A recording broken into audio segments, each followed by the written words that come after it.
사랑하는 여러분, 오늘 창세기 5강 해드리겠습니다.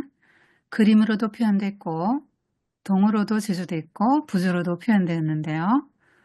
누구 이야기일까요? 5강은 가인과 아벨 이야기입니다. 창세기 4장 전반부를 볼 건데요. 창세기 3장의 결과가 창세기 4장이에요. 죄가 개인을 넘어 가정으로 확산됩니다. 아담과 하와가 에덴에서 쫓겨난 후에 생긴 일들인데요. 최초의 출산, 최초의 직업 분화, 최초의 예배, 최초의 희생제사, 최초의 종교전쟁, 최초의 형제살해, 최초의 죽음에 관한 이야기가 나옵니다. 가인과 아벨 스토리를 들으면 의문점이 생기죠. 왜 가인의 제사는 안 받아주셨을까? 가인이 자기를 죽일까봐 두려워한 사람은 누굴까? 가인은 누구와 결혼했나 하는 것입니다. 역사에 기록이 없어요. 창세기는 하나님의 성령이 지혜를 주셔서 모세가 기록한 것입니다. 창세기 1차 독자들은 전혀 그런 의문을 갖지 않았습니다. 당연히 다른 사람들이 많이 있었던 것이죠. 성경이 족보책도 아니고 인명사전도 아니고 메시지를 전달하기 위해서 아담과 하와의 후손 중 인류의 대표성을 지닌 두 사람만 언급한 것이기 때문이에요. 그리고 남성 중심 사회라서 여자 이름은 넣지 않았어요. 아담은 930년을 살면서 많은 자녀를 낳았고 그들끼리 결혼해서 많은 자녀를 낳았습니다. 가인이 유랑의 형벌을 받았는데 그때 당시는 낯선 땅에 가면 늘 살해의 위협을 받았거든요. 가인이 자기를 죽이면 어쩌나 두려워한 대상도 친족이고 그의 아내도 친족입니다. 성경이 말하고자 하는 것은 언약이 있는 가정에서도 두 계보로 나뉜다는 거예요. 뱀의 씨와 뱀을 원수시하는 여인의 씨, 인본주의자와 신본주의자, 형식적인 종교인과 참 신앙인, 강자와 약자, 세상 나라 백성과 하나님 나라 백성, 사탄에게 속한 자와 하나님에게 속한 자, 자기를 왕삼고 사는 자와 하나님을 왕삼고 사는 자로 나뉩니다. 아담과 하와가 에덴에서 쫓겨나는 장면인데요. 그룹 천사들이 불칼을 들고 지키기 때문에 다시 에덴으로 돌아갈 수는 없습니다. 에덴 바깥에서의 수고로운 삶을 그린 그림들입니다. 하나님과 인간과의 관계가 깨지자 인간과 자연과의 관계도 파괴됩니다. 땅은 가시덤불과 엉겅퀴를 내죠. 아담은 이마에 땀을 흘려 수고해야만 간신히 가족들을 먹여 살릴 수 있게 된 것입니다. 하와도 고통 속에서 자녀를 낳아 기르는 형벌을 받게 됩니다. 그렇지만 죄진 인생들에게 베푸시는 하나님의 은혜를 느낄 수 있습니다. 사람이 하나님께 범죄한 후 다 죽게 되었는데 하나님께서는 바로 죽게 하지 않으시고 생명을 낳아 기르는 은혜를 허락해 주셨습니다. 죄를 짓고 바로 육신이 죽고 그것으로 모든 심판이 끝난다면 큰 고통도 고뇌도 없고 죄의 무게도 깊이 느끼지 못하고 고통이 없는 하나님 나라도 사모하지 않게 되죠. 죄와 형벌은 구원자가 베풀 구원의 은혜를 사모하게 합니다. 하나님은 인간이 고통 속에서 죄를 뉘우치고 하나님 나라에 다시 들어가기를 사모하고 기대하게 만드셨어요. 아담과 하와는 에덴을 쫓겨난 지 약 100년쯤 후에 가인과 아벨을 낳게 됩니다. 하나님께서 여자에게 해산의 고통을 형벌로 주셨기 때문에 막상 아이를 낳으면서 하와는 상상을 초월하는 큰 고통을 느꼈어요. 그런 고통을 겪으며 하와는 하나님의 형벌을 초래한 자기의 죄가 얼마나 큰지를 뉘우쳤습니다. 큰 고통을 겪었지만 새 생명을 낳고 나니 얼마나 기쁘던지 낳을 때의 고통을 한순간에 다 잊었어요. 세상에서 가장 크고 가장 오래가는 기쁨이 생명입니다. 형벌과 은혜는 같이 갑니다. 아내를 비난하고 책임을 전가하던 아담의 눈을 하나님이 열어주시자 아담은 그 여자 안에서 생명을 보고 믿음과 소망을 담아 아내에게 하와라는 이름을 지어줍니다. 모든 산자의 어미, 모든 생명의 어미, 생명을 주는 자라는 뜻이에요. 하와는 첫 아기 이름을 가인이라고 지었습니다. 획득하다, 소유하다 이런 뜻인데요. 하와를 닮은 가인의 기본적인 성향과 삶의 양태를 짐작해 볼 수 있는 이름입니다. 하와는 아들을 낳고 너무 기뻐서 내가 하나님의 도움으로 아들을 얻었구나 하고 외쳤어요. 하와는 남자인 아담에게서 나왔는데 이제 여자에게서 남자가 나왔으니 여자라고 해서 남자에게 하등 꼴릴 것도 없게 느껴지고 자신이 마치 생명을 창조한 하나님처럼 느껴졌을 거예요. 하와의 출산에서 하나님의 역할을 인정한다 해도 이 말은 신인 협동론을 드러냅니다. 하나님은 그분의 역할을, 나는 내 역할을 한다고 보는 것인데 본질적으로 내가 이 일을 해냈다라는 뉘앙스가 강해요. 하와가 자기 자신과 가인을 중요한 인물로 여기는 것을 알 수 있어요. 하와는 가인을 낳고 나서 혹시 이 아이가 우리를 에덴에서 쫓겨나게 만든 그 원수의 머리를 부수고 우리가 잃어버린 에덴을 회복시켜줄 그 아들이 아닐까 하는 큰 기대와 소망을 갖고 가인을 온갖 정성을 다해 키웠습니다. 에덴을 잃어버린 이들 부부에게 첫 아들은 에덴을 되찾을 수 있다는 희망의 선물이었어요. 이어서 동생 아벨도 태어났는데요. 둘째 아이 이름을 아벨이라고 지었습니다. 헛되다, 허무 이런 뜻인데요. 하와가 왜 아들 이름을 이렇게 지었을까요? 가인을 낳고 난 후에도 하나님의 큰 구원이 나타나지 않아 실망했는지도 모르죠. 가인을 키우면서 인간의 죄성을 보고 또 흙으로 돌아가는 인간의 한계를 느끼고 에덴을 추억하며 현재의 초라해진 삶의 인생의 허무함을 느꼈는지도 모릅니다. 신라원 이후에 에덴 동산에서 기억을 떠올릴 때마다 아담과 하와는 인생이 한낱 꿈 같고 허망하게 느껴졌겠죠. 아벨의 짧은 생을 반영하는 이름일 수도 있어요. 하나님께서는 하와가 아기를 잘 기를 수 있도록 날카로운 돌로 탯줄을 자르고 묶고 씻기고 젖을 먹여 기르는 법을 일일이 가르쳐 주셨어요. 하나님이 지혜를 주신 거죠. 하나님이 인간을 하나님 형상으로 지으시고 하나님의 여러 속성을 나눠주셨는데요. 이 세상에 없던 생명을 낳는 것은 하나님의 창조성을 우리가 부여받았기 때문이에요. 아기를 어떻게 돌봐야 하는지를 아는 지혜도 아이의 몸과 영혼을 돌보며 기르는 것도 하나님의 속성을 부여받은 것입니다. 우리가 하나님처럼 살기를 바라셨기 때문에 그런 하나님의 형상을 나눠주신 거예요. 에덴을 그리하며 후회와 고통 속에서 살아가던 아담 부부는 무럭무럭 자라며 재롱을 피우는 아이들을 바라보며 작은 기쁨과 행복과 위안을 느꼈습니다. 남자의 노동과 여자의 출산에는 형벌적인 요소가 들어있지만 한편으로는 거기에 하나님의 은혜와 축복이 들어있어요. 고통을 통과해야 하나님 나라에 가게 되었는데 고통만 있게 하지 않으시고 그 속에 큰 기쁨을 감추어 두셨습니다. 수고 없이는 기쁨도 보람도 없습니다. 아담과 하와는 가인과 아벨을 키우면서 옛날 이야기를 많이 들려주었어요. 에덴이 얼마나 아름답고 좋고 행복했던 곳이었는지, 그리고 두 나무 이야기도 들려주었죠. 뱀의 거짓말에 속아서 선악과 따먹고 너무 부끄러워서 무화과 입치마를 만들어 입었더니 하나님이 가죽치마 지어 입혀주신 이야기, 죄로 인해 받은 형벌과 에덴에서 쫓겨난 이야기 다 들려줬죠. 그리고 인생의 고통이 찾아온 원인, 인간이 죽는 존재가 되었다는 이야기를 다 들려줬어요. 아담은 에덴 동편 땅에 제사를 드리는 제단을 쌓고 거기서 양을 잡아 제사를 드리면서 가인과 아벨에게 신앙교육을 시켰습니다. 얘들아, 전에 에덴에서는 하나님을 무시로 배울 수 있었지만 이제 우리는 죄인이라 거룩하신 하나님을 아무 때나 배울 수 없게 되었어. 하나님이 가르쳐주신 대로 짐승을 잡아 제사를 드리고 그 피로 죄의 수치를 가린 후에야 비로소 하나님을 뵐 수 있단다. 죄는 죽음을 불러오는 중한 것이기 때문에 원래 죄를 지은 우리가 죽어야 하는데 하나님께서 은혜를 주셔서 짐승의 피로 대신하게 해주신 거야. 아담과 하와는 하나님의 예언도 들려주면서 언젠가는 여인의 후손이 메시아로 와서 원수인 뱀으로부터 구원해 줄 것을 이야기해 주었어요.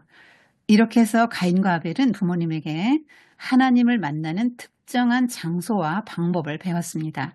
아벨은 부모님의 가르침을 귀담아 듣고 믿음으로 받아들였습니다. 형 가인은 아버지 아담의 직업을 따라 농사를 지었고 동생 아벨은 양을 쳤어요. 직업이 분화된 것이죠. 성경은 인물을 소개할 때 직업도 함께 말하는데 이 말은 그 직업의 오리지널이 누구라는 말도 되지만 오늘날 우리들과 똑같은 삶을 산 생활인이었다는 것을 말합니다. 원시인 상상하면 안 돼요. 그건 진화론적 사고예요. 오늘날의 우리보다 결코 못하지 않아요. 아티스트가 칼을 그렸는데 그때는 이런 게 없었죠. 가인의 7대 손 두발 가인이 최초의 대장장인데요. 그때 이런 연장이라든가 무기를 만들었습니다. 아벨은 양을 쳤는데요. 하나님께서 채식만 허락하셨기 때문에 그때 사람들은 동물을 먹을 수 있다는 생각을 하지 못했는데 아벨은 왜 양을 쳤을까요? 양젓, 또 양 발효시킨 제품들, 또 혹은 양 가죽, 양털을 얻거나 양을 하나님께 드릴 제물로 쓰기 위해서였겠죠. 두 형제가 서로 다른 직업이니 서로 협력하면 좋았을 텐데 그들은 그렇지 못했고 서로 많은 차이가 있었어요. 성경의 평가나 이름의 뜻, 예배 후의 반응, 하나님의 말씀, 가인이 아벨을 대하는 태도 등을 근거로 해서 좀 추론해 본다면 가인은 부지런하게 농사를 잘 지어서 기름진 땅도 많이 갖고 있었을 것 같아요. 가인은 부지하고 힘도 세고 능력도 있고 체격도 좋고 키도 크고 활달하고 얼굴도 멋있게 잘생겼을 것 같아요. 가인의 관심은 세상에서 강하고 힘있고 능하고 유명한 사람이 되는 데 있었어요. 그는 자기 이름처럼 얻고 획득하고 소유하고 쌓아두려고 했어요. 그는 세상의 영광을 구하면서 자기의 힘과 능력을 과시하면서 사람들을 힘으로 제압하고 자기에게 복종시키면서 살았습니다. 가인은 세상에서 이런 것이 많았기 때문에 자기 안에 자랑하고 내세울 게 많았어요. 가인은 하나님보다 자기의 힘과 물질의 힘을 더 의지했기 때문에 더 강해지려고 남의 것을 빼앗기도 하고 곡식과 재물들을 잔뜩 쌓아두고 살았습니다. 가인은 오직 자기를 위해서만 살았어요. 그는 자기가 기준이 되어 자기가 옳다고 생각하는 대로 자기가 하고 싶은 것을 하면서 살았어요. 세상에서는 성공자였지만 하나님의 눈으로 볼 때 가인의 중심은 사탄에게 속해 있었어요. 아벨은 가인에 비해 키도 작고 몸집도 작고 힘도 없고 약한 사람이었어요. 그는 얼마 되지 않은 양떼를 먹일 정도의 작고 척박한 땅을 지닌 가난한 사람으로 양이나 몇 마리 키우면서 늘 조용히 묵상하고 하나님께 기도했습니다. 아벨이라는 이름의 뜻대로 그는 인생이 헛되다는 것을 일찍부터 깨달았고 언젠가는 죽는 존재임을 늘 생각하면서 영원하신 하나님을 의지하면서 살았습니다. 사실 인간이 결국은 흙으로 돌아가는 것을 생각하면 인생이란 게 참 하찮고 더럽죠. 아벨은 연약했기에 하나님이 나의 힘이 되어주세요. 그는 자신이 허물 많은 죄인이라는 것을 알았기에 나는 죄인입니다. 죄를 씻어주시는 주님의 은혜가 꼭 필요합니다. 이런 신앙 고백을 가지고 하나님 앞에 나아갔습니다. 아벨은 자기를 비롯해 모든 인생의 죄와 허물을 가려줄 가죽옷의 필요성을 절절히 느꼈습니다. 그는 하나님 앞에 제사를 드릴 제물로서 양이 중요하다는 것을 알고 목재가 되었는지도 몰라요. 아벨은 하나님께 속한 자였습니다. 아벨의 마음 중심에는 늘 하나님이 계셨어요. 그는 땅의 것보다는 하늘의 것에 더 관심이 많았어요. 그는 세상 사람들의 인정을 받는다거나 세상에서 부자가 된다거나 세상에서 성공하는 것에 아무 관심이 없었어요. 아벨은 자기를 위해 재물을 쌓아두려고 하지 않았습니다. 아벨은 하나님을 사랑했기 때문에 하나님의 심정을 잘 알았어요. 그래서 늘 하나님과 가까이 지내고 많은 이야기를 나누면서 하나님이 원하시는 뜻을 따라 살려고 애썼어요. 아벨은 자기가 연약했기 때문에 연약한 사람들을 이해하고 그들을 돌보는 일에 관심을 두었어요. 배고픈 사람들에게는 양젓도 짜다 주고 엉긴 젓도 만들어다 주고 옷이 없는 사람들에게는 양털과 가죽으로 옷을 만들어주기도 했어요. 아픈 사람들에게는 기도도 해주고 하나님을 의지하고 살도록 하나님의 말씀으로 위로해 주었어요. 아벨은 그의 믿음 때문에 마음과 삶의 변화를 경험했고 선한 성품으로 착한 일을 많이 했습니다. 그리고 사람들에게 늘 인생은 흙에서 왔다가 흙으로 돌아갑니다. 하나님 없으면 인생은 헛된 것입니다. 우리는 다 죄인입니다. 양의 피로 죄사함을 받으십시오 하면서 하나님 나라 복음을 전했어요. 아벨은 선지자였습니다. 그는 차자였지만 영적으로는 이 가정의 장자였어요. 언약이 따르는 한 가정에서도 뱀의 씨와 여인의 씨로 나뉩니다. 한 절기가 끝난 후 가인은 땅의 소산으로 제사를 드리고 아벨은 양의 첫 새끼와 기름으로 제사를 드렸어요. 하나님이 가인과 그의 제물은 받지 않으시고 아벨과 그의 제물을 기쁘게 받아주셨습니다. 가인과 아벨의 제사 장면을 그린 그림들입니다. 대체로 아벨의 제사는 불꽃이 하늘까지 올라가고 가인의 제사는 꺾인 걸로 이렇게 나오거든요. 하나님이 제사를 기쁘게 받아주셨다라는 것을 뭘로 알아봤는지는 성경이 말하지 않아서 모릅니다. 그저 부모도 가인을 떠받들어 키웠고 사람들도 가인에게 함부로 대하지 못했기 때문에 가인은 세상에서 한 번도 무시당해 본 적이 없었는데 제사에 아무 응답이 없자 하나님에게 무시당하고 거절당한 느낌이 들어 침울해지고 기분이 무척 나빴어요. 버젓이 자기가 장남인데 영적으로는 동생이 장남 같으니까 질투가 나고 자존심도 상하고 자기가 못난 것 같이 느껴도 동생이 얄밉고 아울러 자기를 소외시킨 하나님에게도 섭섭해서 분노로 얼굴이 불그락푸르락 해졌어요. 하나님이 뭔데 나를 이렇게 업신여기는 거야? 왜 내 재산을 안 받고 저 형편없는 녀석이 재산만 받는 거야? 내가 아벨보다 못한 게 뭐가 있어? 나같이 중요한 존재를 무시하고 저 하찮은 녀석의 재산만 중히 여기다니. 내가 모든 면에서 더 나은 장남인데 당연히 내 제사를 받아야지 안 받아? 이 재물이 뭐가 어때서? 꼭 양을 잡아 피와 기름을 들여야 이유가 뭐야? 에이, 저놈만 없었더라면 내 제사가 성공했을 텐데. 내 반드시 저놈을 없애버리고야 말겠어. 가인은 마음 깊이 자존심의 상처를 받게 됩니다. 상처는 내가 원하는 방식으로 존중받지 못했다고 여길 때 무시당했다는 피해의식에서 옵니다. 깊이 들어가 보면 죄와 관련이 있어요. 상처는 죄의 통로가 됩니다. 상처받을 일이 아니고 회개할 일인데 가인은 아벨이 죽이고 싶도록 미웠어요. 하나님께서 가인의 생각을 다 아시고 찾아가셨습니다. 가인아, 너 왜 그렇게 화를 내느냐? 어째서 내 얼굴빛이 그렇게 달라졌느냐? 네가 잘하고 있다면 어째서 그렇게 고개를 숙이고 있느냐? 네 행실이 바르다면 내가 왜 네 재물을 안 받겠니? 네가 선을 행하지 않으면 죄가 맹수같이 문 앞에 엎드려 너를 집어삼키려고 달려들 것이다. 죄가 널 원하나 너는 죄에 지배당하지 말고 죄를 다스려라. 하나님은 인간을 다스리는 존재, 왕적인 존재로 만드셨죠. 감정도 다스림의 한 영역입니다. 요즘에는 죄라는 말을 사용하지 않으려고 하니까 분노 조절 장애 이렇게 말하는데요. 장애로 볼 수도 있지만 죄지요. 하나님의 경고를 듣고도 가인은 마음을 고치려 하지 않았어요. 가인은 여전히 앙심을 품고 벼르다가 어느 날 아벨에게 빈들로 가자 하고 말하고 아벨을 데리고 빈들로 갑니다.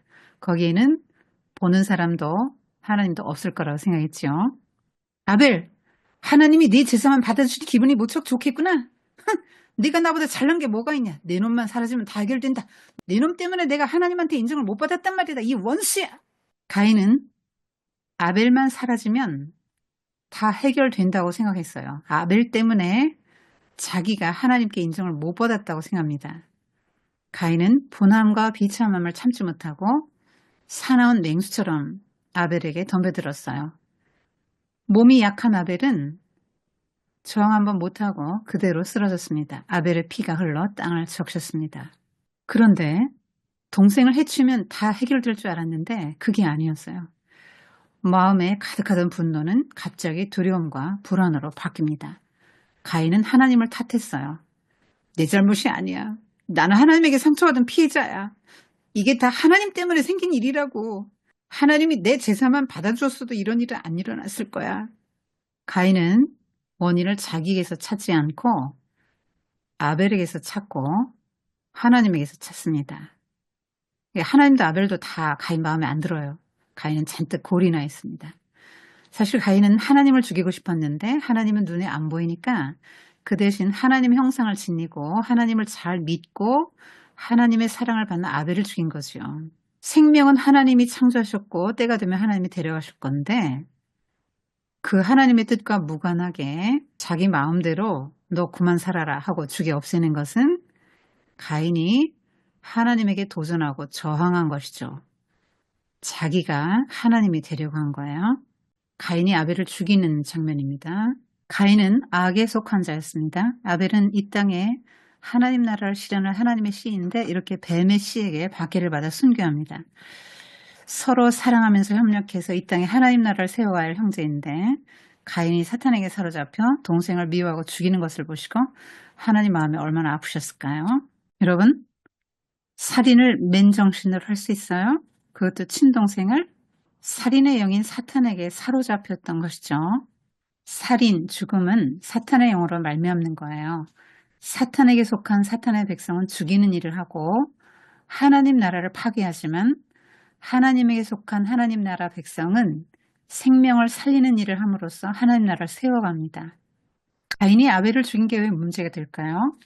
아벨 한 사람이 죽은 게 아니라 하나님의 언약이 붙어있는 사람이 죽고 악한 자가 득세해서 창세기 3장 15절에 하나님의 약속 자체가 수포로 돌아갈 것 같은 위기 상황이 되기 때문이에요. 왜 살인하면 안 될까요? 사람이 하나님의 형상으로 지어졌기 때문에 살인은 하나님을 죽이는 게 돼요. 그 공격 자체는 사람을 향하는 것 같지만 궁극적으로는 하나님을 향한 것이기 때문에 형제를 해치는 것은 하나님을 해야 하는 것이 됩니다. 가인이 아벨을 의도적으로 죽인 죄는 생명을 창조하시고 주관하시는 하나님의 생명 주관권에 대한 도전이고요. 하나님처럼 되고자 하는 의도가 내포되어 있습니다. 그런데 신약에서 예수님께서는 살인하는 것을 미워하는 것과 욕하는 것과 동일선상에 놓으셨죠. 꼭 사람을 죽여서만이 아니라 마음에 미움을 품는 것도 살인이 될 수 있습니다. 요즘은 싫으면은 부모 형제 간에도 안 만나는 세상이 됐는데요. 관계 차단은 인격살인으로 볼 수 있습니다. 하나님과 풀어야 할 것을 가인처럼 사람과 풀려고 하면 안 됩니다. 이 일 후에 하나님께서 두 번째로 가인을 찾아오십니다. 하나님은 찾아오시는 하나님이세요. 그리고 말씀하시는 하나님, 질문하시는 하나님입니다. 내 동생이 어디 있느냐? 이게 몰라서 물으신 게 아니고요. 회개의 기회를 주시는 거예요. 몰라요. 내가 아우지키는 자예요?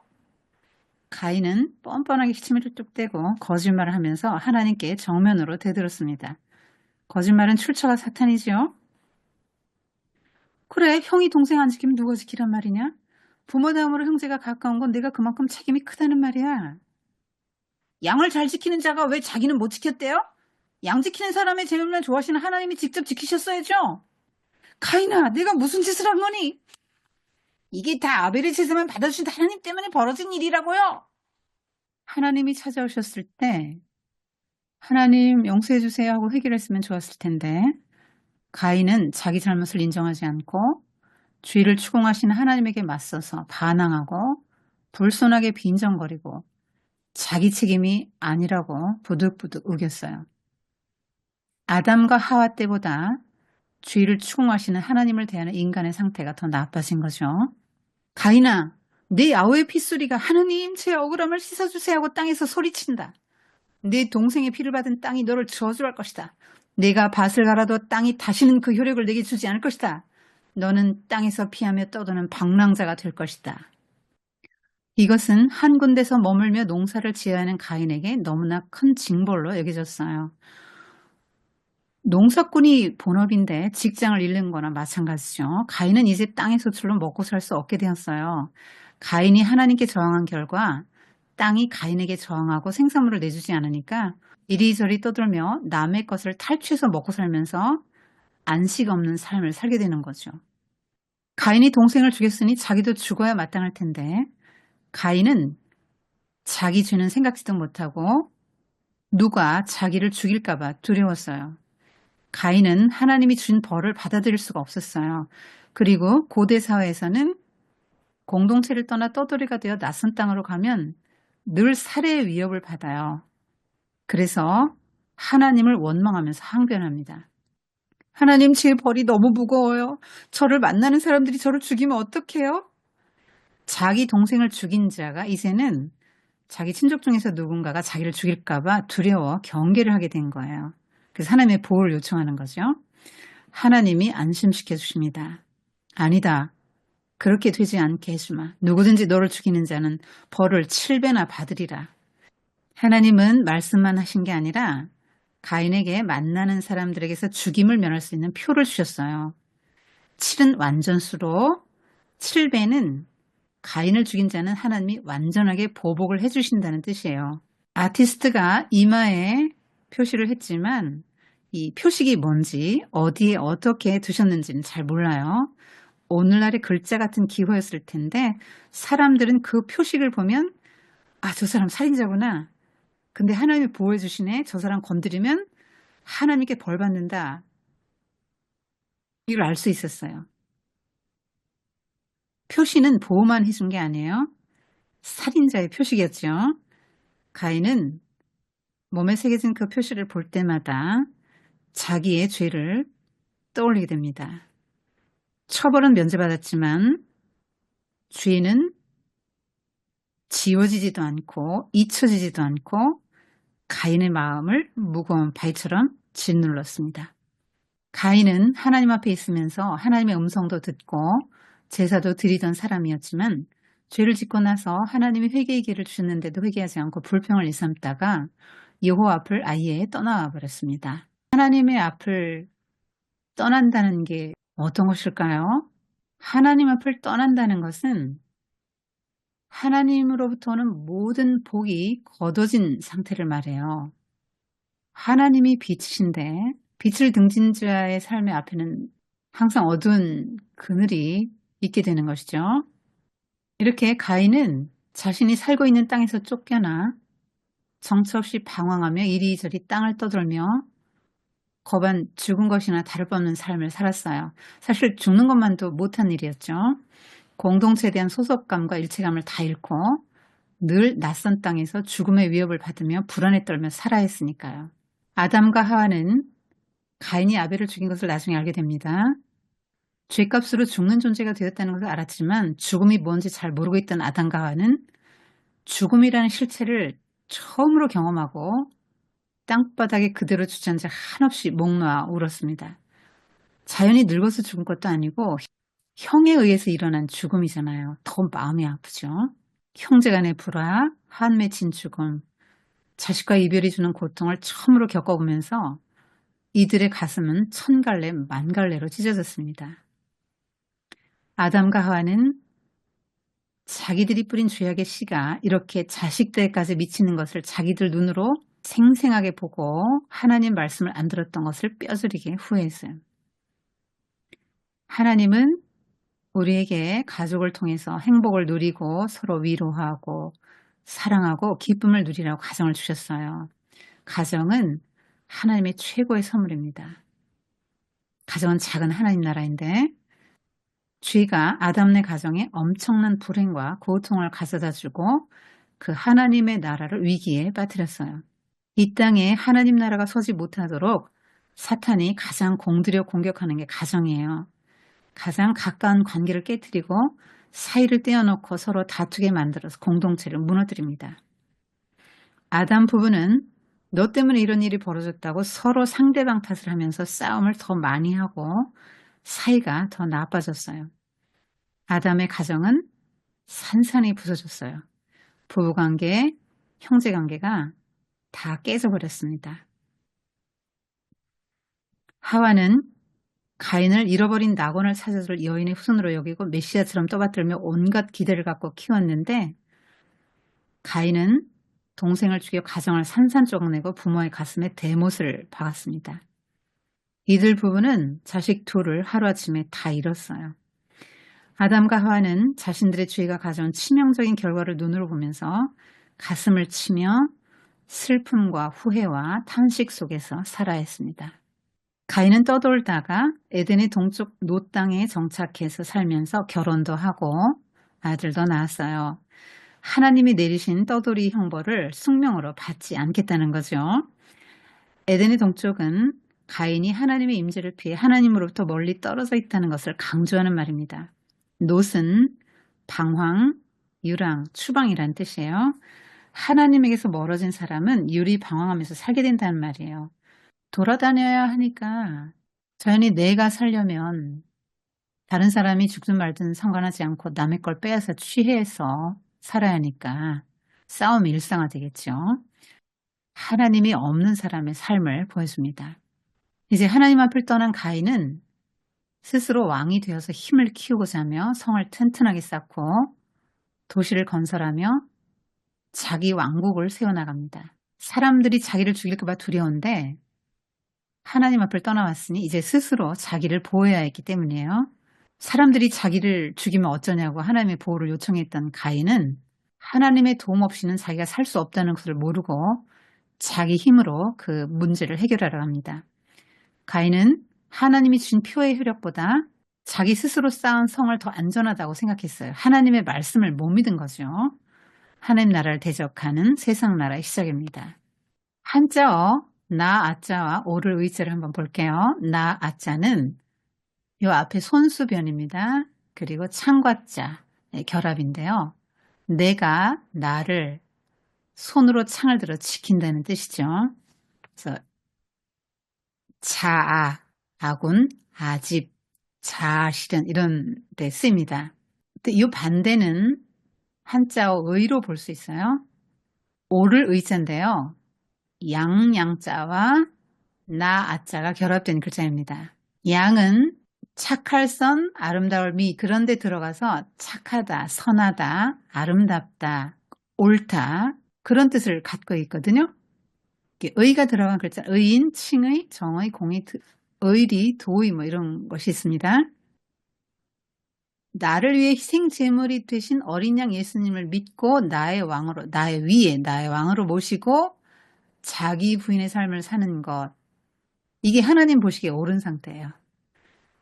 그리고 내가 아니라 예수님이 기준이 되는 삶이에요. 이 나 아자는 내가 모든 것의 기준이 되거든요. 가인처럼 내가 옳다 그러면 이걸 자기 의라고 해요. 예수님이 의로우신 분이고 우리는 죄인이거든요.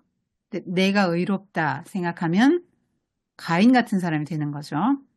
의로운 삶은 하나님 보시기에 옳은 삶이죠. 하나님과 관계가 바로 맺혀져 있고 사람과의 관계를 바로 맺고 사는 삶을 말해요. 겸손하고 선하고 아름답고 희생적인 삶을 의미합니다. 가인은 자기가 자기를 지켜야 하기 때문에 손에 항상 창을 들고 사는 거죠. 이게 사울왕인데요. 손에 항상 창을 들고 있었죠. 다윗을 공격합니다. 끝없는 불안에 시달리면서 그 불안을 해소하고자 창을 항상 손에 들고 살았습니다. 가인과 비슷하죠. 가인은 성을 계속 쌓고 정착해서 거주하는 것 같지만 하나님 앞을 떠났기 때문에 하나님만이 주실 수 있는 참된 안식과 만족과 감사를 누리지 못합니다. 두려움과 불안과 외로움과 갈망 같은 것이 마음에 가득해서 성을 쌓았는데 만족이 없어서 쌓고 또 쌓아요. 성을 쌓으면 그 성을 빼앗으려는 자들이 생기죠. 그들로부터 성을 지키려면 무기가 필요하고 전쟁을 해야 해요.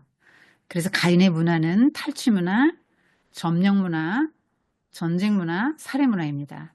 힘으로 남을 제압하는 팍스 가인이죠.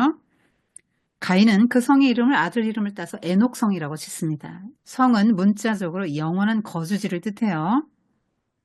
안전한 거주지를 확보하기 위해서 높이 쌓아올린 벽이나 성체를 뜻합니다. 떠돌이로 살라는 하나님 말씀에 반항한 거죠. 그리고 하나님이 보호해준다고 약속하시고 표시까지 주셨는데 그 말씀을 믿지 못해서 불안했어요. 그래서 자기가 자기를 보호하려고 성을 쌓아요. 하지만 아무리 성을 쌓고 또 쌓아도 가인은 하나님을 떠났기 때문에 그의 마음에는 하나님만이 주실 수 있는 진정한 평안과 안식이 없었어요. 애써 쌓은 성이었지만 하나님이 아닌 성이 그의 진정한 피난처가 되어줄 수는 없었습니다. 평생을 누가 나를 죽이지 않을까 하는 두려움과 살인자라는 낙인이 주는 수치심과 자신을 보고 공포심을 느껴 자기를 피하는 사람들 틈에서 끝없는 후회와 고독과 불안 속에서 유리 방황하면서 살아가다가 정착해서 성을 쌓아도 여전히 불안에 떨며 자기 자신과 성을 지키기 위해 끝없는 전쟁을 하면서 살아가게 된 가인은 하나님께 일종의 종신형을 선고받은 셈이에요. 창세기 3장의 결과가 창세기 4장인데요. 비슷한 것도 있고 전반적으로 보면 질적으로 양적으로 굉장히 나빠진 걸 볼 수 있죠. 진화론의 관점과 정반대됩니다.